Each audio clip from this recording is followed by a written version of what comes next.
Welcome to our channel, ladies and gentlemen.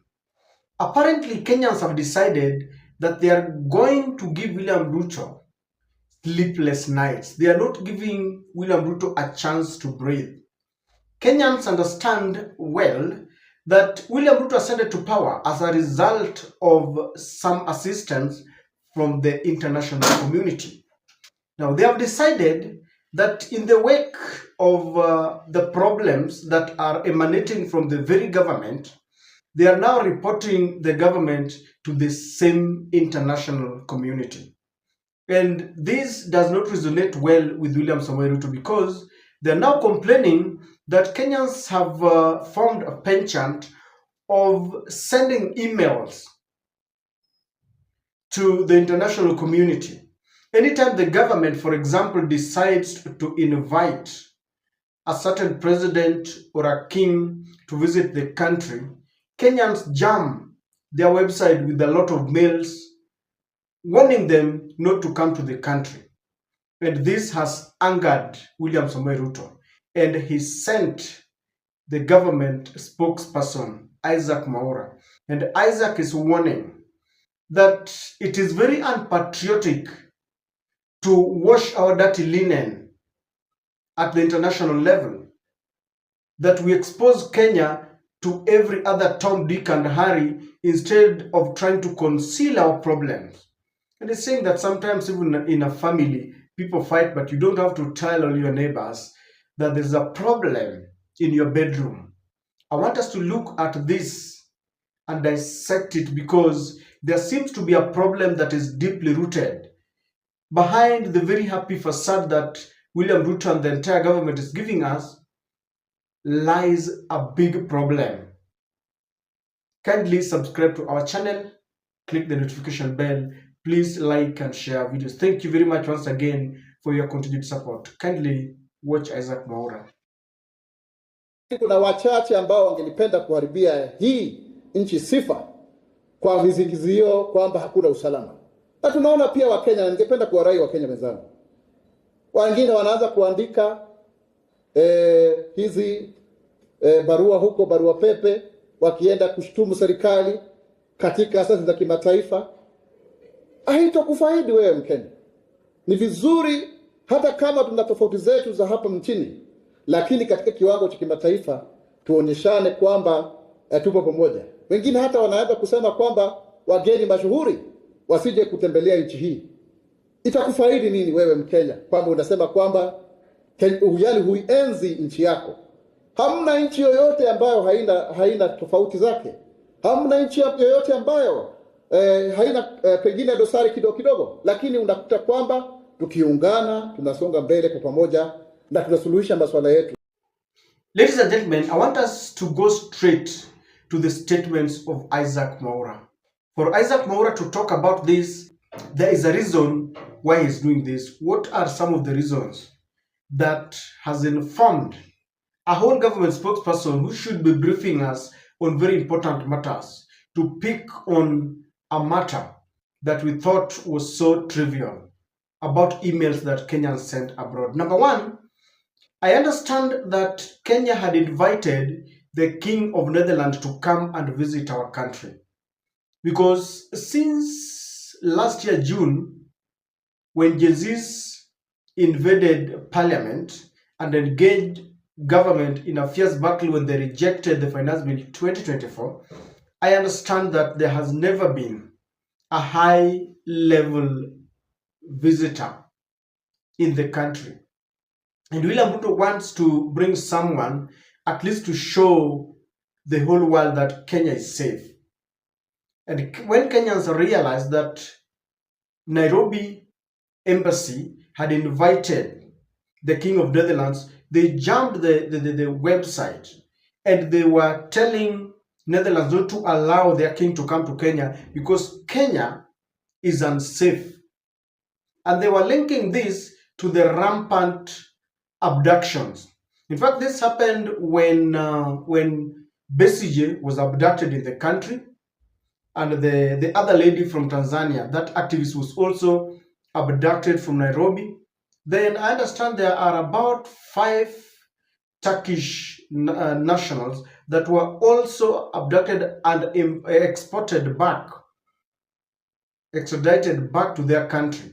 And Kenyans were giving tangible examples why they feel that this country is unsafe for any other high level or any other visitor from another country. And for Isaac Mwaura to come and blame people on this, I think he's wrong. I mean, let me ask you, this happens every other day. Whenever there is a problem in the country, the US ambassador would always call on their nationals to be careful. They would mention places where some of their patriots should not visit. If there is a war going on, for example, just an example, in Tanzania today, people are being abducted, people are being killed. Would you, for example, subject yourself to visit that country?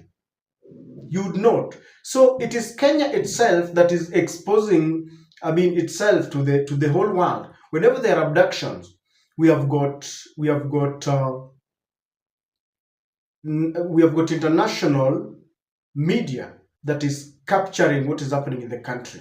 We need to put this thing in perspective, and I can only appeal to you, members of the Fourth Estate. Let us work on this together. The Kenya you vilify is the Kenya that is the hub, the regional hub for all the media houses. Kenya, the Kenya government has provided you the best opportunity. All the big houses are here. If you go and you figure out which is the largest BBC station in Africa, where is it domiciled? It's domiciled in Nairobi. Did they come here because we have bad laws? Or is it because we have a very reasonable level of freedom of expression, as provided for in the Constitution? So these are fundamentals that we keep on ignoring. Two, governments do not determine their invitations on the basis of social media. We did not invite the King of Netherlands or the royal family to visit through social media. There are government channels for such invitations. Okay? So, where is this rumor coming from? That because a few people have played on social media, that it has affected our relationship with the Netherlands. It's wishful thinking. Our partnership with Netherlands is very solid. They are strong investors in this country. They'll continue to be strong investors in this country. And we have a very good relationship. The rest is just a rumor mill. But it may be pleasing those who think it is gaining traction. I can tell you it's not. Number two, I also understand that Kenyans started long time ago, started sending emails to the US not to invite William Ruto for the inaugural ceremony of Donald Trump. When other African presidents were invited, William Ruto was not one of them. Donald Trump took his inauguration oath yesterday. William Ruto was in Western giving bonuses to sugarcane farmers. And I understand that very many Kenyans had urged Donald Trump not to give William Ruto that accolade, because these are the things that William Ruto used to showcase himself to the world that is the beloved president in Africa. You know, under the previous regime of Joe Biden, William Ruto used to get a lot of political mileage in front of the other African presidents. But with the incoming regime, it seems this is a mirage to him. And I think this really did not resonate well with him, because Kenyans do not want him to go to the USA. One thing that is really worrying Kenyans is whether Donald Trump will give William Ruto the treatment and allow him to be used as a puppet.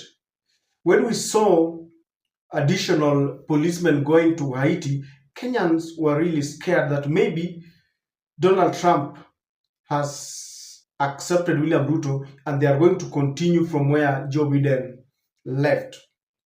So that is one thing that does not please William Ruto, that Kenyans keep on sending emails to warn them not to come to our country, warning them not to invite William Samoei Ruto. William Ruto loves, such kind of occasions where he's invited. Anytime he steps out of the country, especially to the international community, he really feels nice. We are still being colonized in our mind. Number 3, Kenyans have always jammed the ICC website, telling the ICC, please come and investigate. People are being abducted. There is a lot of extrajudicial killings in the country.